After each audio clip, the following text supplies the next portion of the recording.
want to welcome everybody to Give Us 2 Minutes and We Done podcast, where we have a co-host, Mike Washington, the comedian, the referee, Charles Kane, myself, the Lions fan over here, and we got a special guest, Ike Mega Griffin. Good to see you, my man. Good to see you, man. Good to be in the house, man.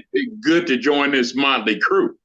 We're going to talk a little bit more about his personal life in a little bit, but you know we always talk about football here, and you know, well, I guess, are we going to be friends after this, Mike and Charles? Oh, sure. I know you never saw this coming, and I know you scared it than ever, but we gonna be friends always. Don't nobody on the team know me, and don't nobody on your team know you. So, hey, it's entertainment for me. That's what it is. But I'm just trying to figure out why all of a sudden you got all this, you know, confidence and you juiced up. But I want you to have that same vigor. I want you to have that same vigor Saturday night.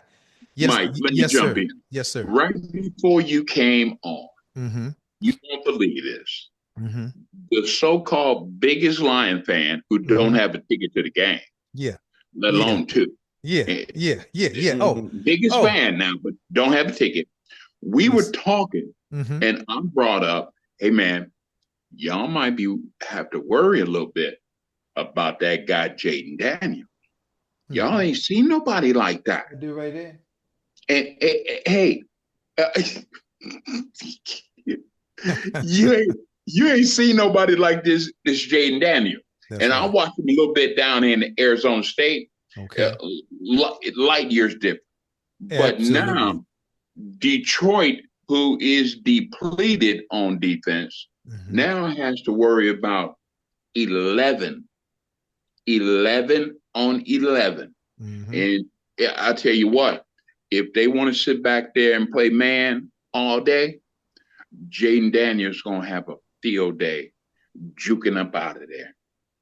Listen, and it could come down to the last. Don't do that to him, Ike. Don't do that to him. I had to. We got a yellow flag. We got a yellow flag. I'm no fan, man. I got to tell it like it is. Folks out there looking at me saying, Mega. Tell it like it is, Ike. Tell it like it is, man. Don't be going with Detroit, cuz. Tell what's going to happen. We got a yellow flag. What's up? A yellow flag. You know what? I'm the referee and I'm biased, but I'm glad we have a guest on tonight that then took his feelings out of the game. And the reason why I say that, that's exactly what I heard on ESPN today.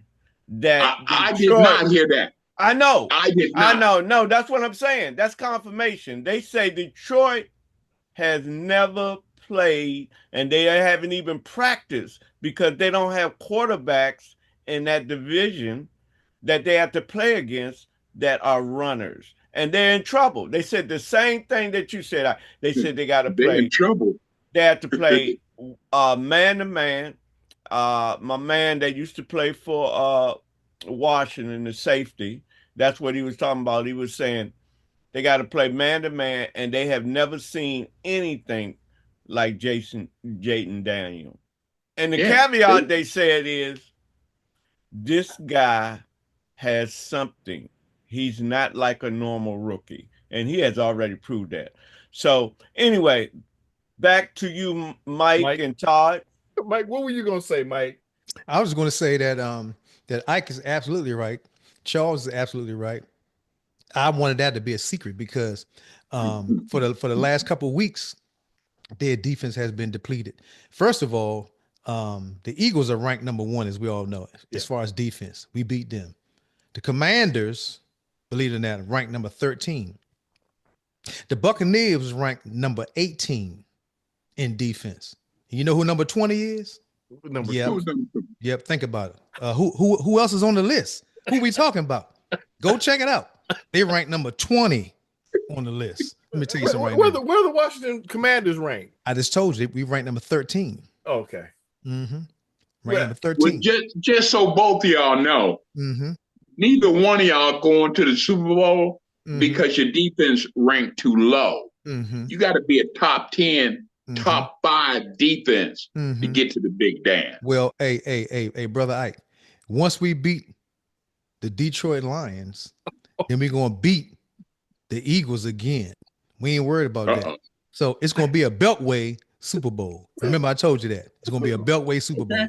Look, I still believe that the Lions can do something because the one thing I do know, we hit. You don't believe nothing. You scared. But go ahead.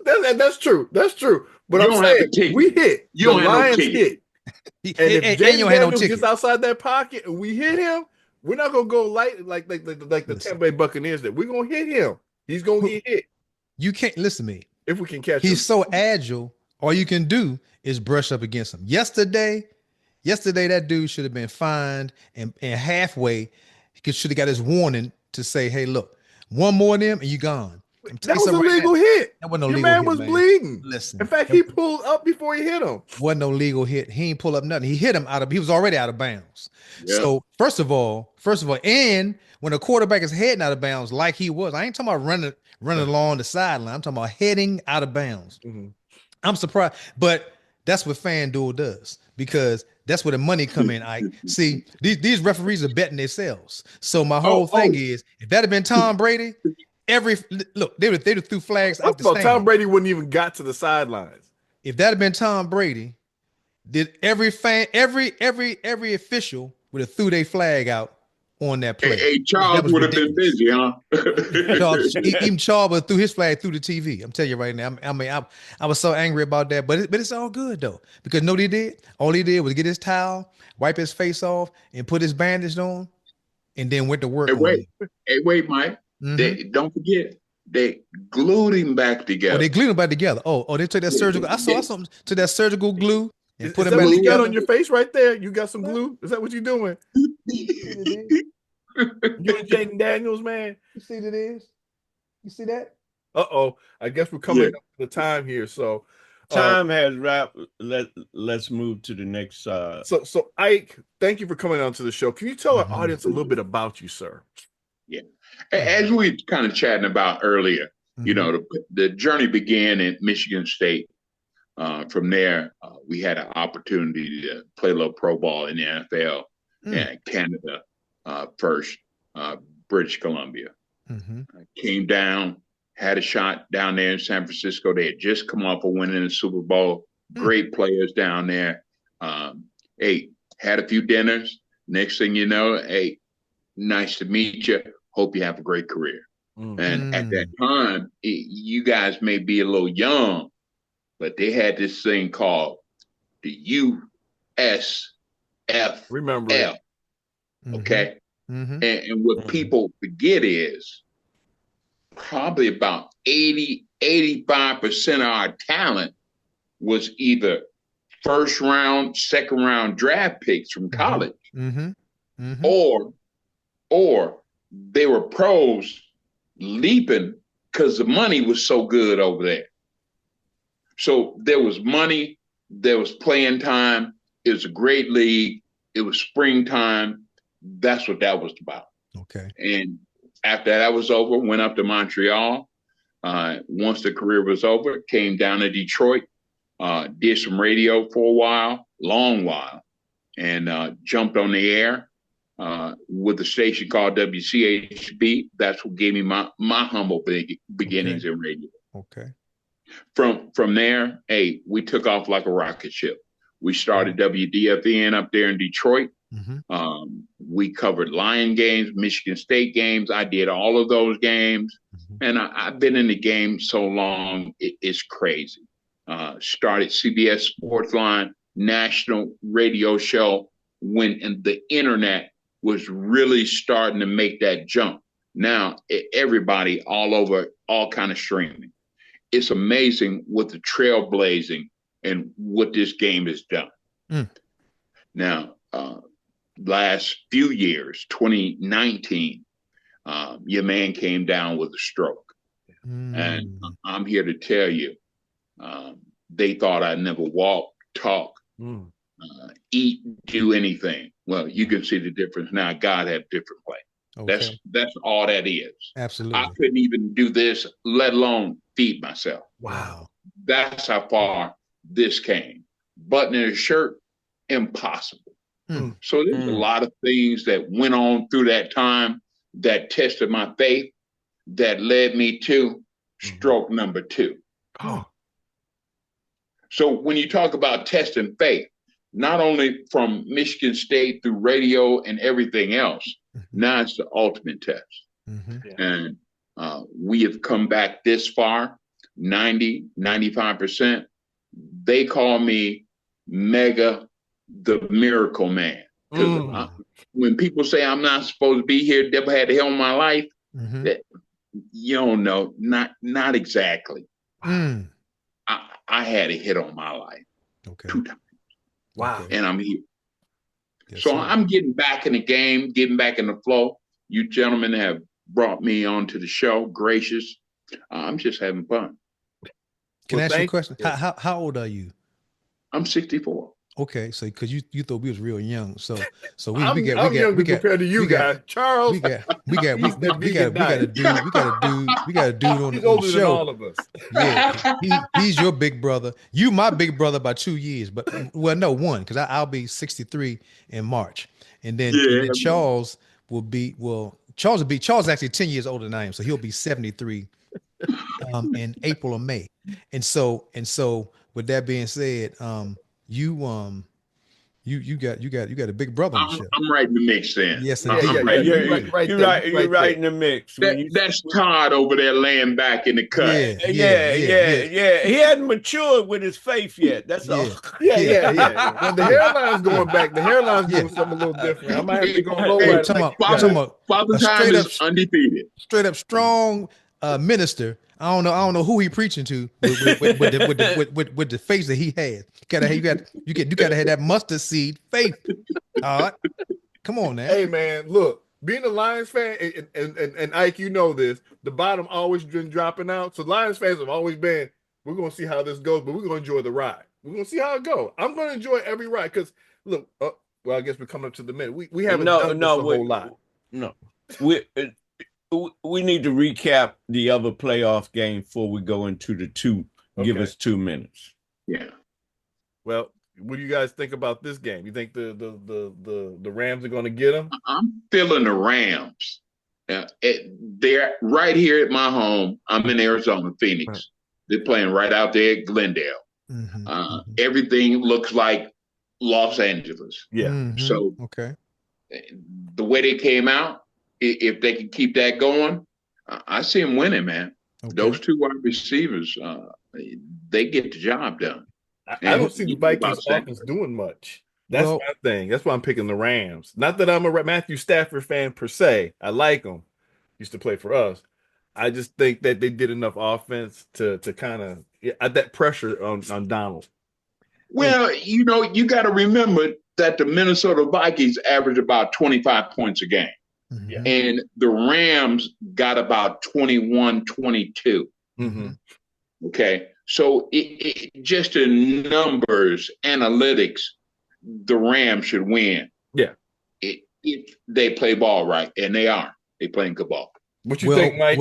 Well, with the scores being that close of an average, I guess it'll come down to who turns the ball over, because a lot of times the teams that actually get the takeaways usually have the advantage, as you saw last night.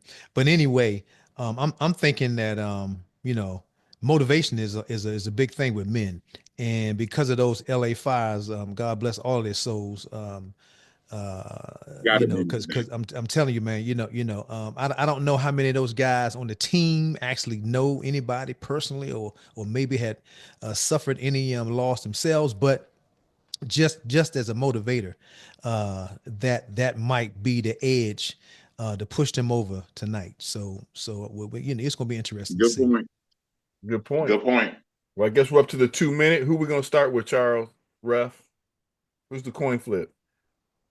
We're going to start with you, Todd. Okay. We're going to start with you. Hold 1 second. I want you to get your mind right. Oh yeah, we'll get our mind right. We're gonna get our mind right. Look, we're gonna be right. We're gonna be right. Okay. All right. First of all, I'm excited that Detroit got the #1 seed for the first time ever. I still think we can beat the Commanders. It's going to be a tough road. It's not going to be as easy as everybody thinks it is. I mean, yeah, you're playing Detroit. Yeah, we're the number one seed, but our defense is a little short. It's a little shorthanded, a lot shorthanded, and I think we have enough coaching to overcome that because I think AG is a real good, very good coach, and he's gotten the best out of our team, and he stopped a real good Viking squad. So I think we'll get him. My whole thing is we got to hit hard. So if Daniels does come out of that thing, we'll probably get a couple penalties and stuff like that. But we got to make sure we're not trying to hurt him, but making sure he stay in that pocket. That's it for me. Yeah, that sounds good. Yeah.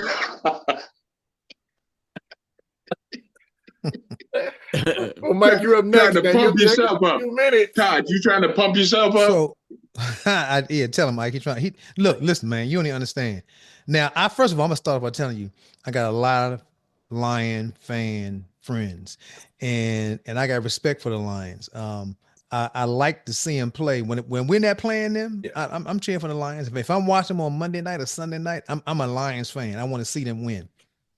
Don't want to see them win Saturday. They're not gonna win Saturday. And here's one of the biggest reasons why. Mm-hmm. Jaden Daniels, like Mr. Ike Mega Griffin mentioned. Now, first of all, I don't know what kind of mission he's on, but I'm telling you right now, he don't wear no plays on his wrist. He wear that cross on his wrist. And that must be a mighty thing. He says his prayers before he starts. Not saying nobody else doesn't, but I'm telling you right now, this dude is on another level. Every team, I ain't talking about his teammates, but every team he plays against, these guys are in their press conference talking about how this dude plays like a veteran. He has so much pause in what he's doing. And Saturday, y'all come up against a team that play well on fourth down. So, your team, your coach likes to gamble. He likes to go for that fourth down play. But I'm telling you right now, the Commanders have almost completed 100% on fourth down. I think up until this past Sunday, they were almost batting 99.9 on fourth down, but 87%.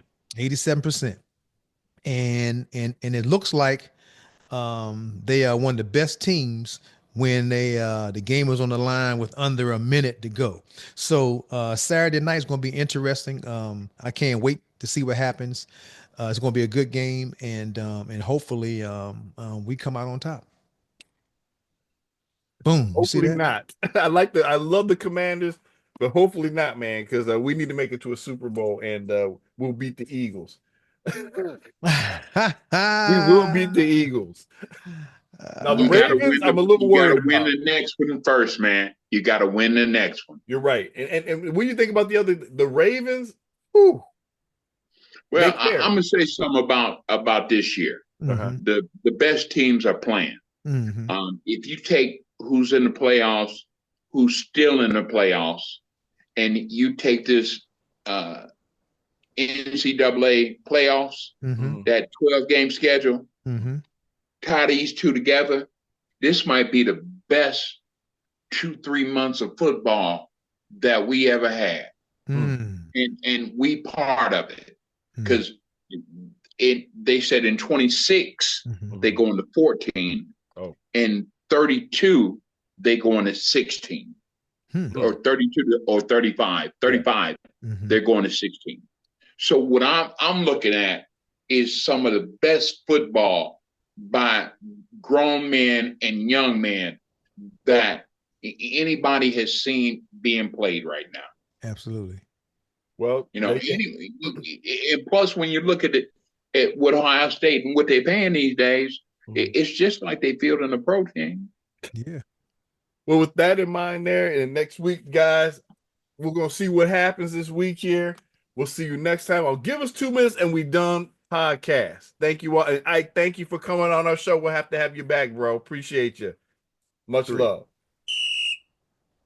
Hey, what's up, y'all? It's your boy, Mike Washington. Hey, man, thank y'all for always watching. Give us 2 minutes and you're done with my man, Todd Hunt, Charles Kane, and our special guest today is Mr. Ike Mega Griffin. So I want y'all to check this out. If you're in the Las Vegas area this weekend, January the 17th, 18th, we will be at Harrah's Comedy Club. That's Cheryl Underwood, Kyle Lurby, and your man Mike Washington. January the 17th and 18th, 2 shows both nights. Come check us out, man. You won't be disappointed.